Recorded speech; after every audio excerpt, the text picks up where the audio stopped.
Bună ziua, dragilor! Eu sunt la copcă acum. Pentru mine copca sunt de două feluri. Una înghețată, care dau eu acum așa, și una dezghețată.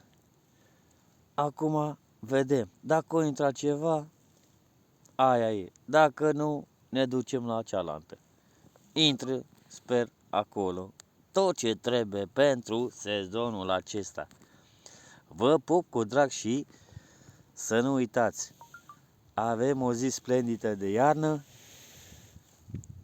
cu soare, cu dinți, dar credeți-mă, este minunat.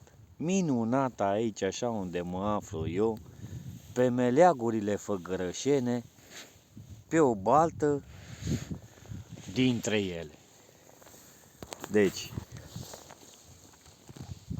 ce-i frumos și lui Dumnezeu îi place, mai ales mie. Eu știu ce e aici și profit de momentul acesta. La copcă, la aia rece, nu aia caldă.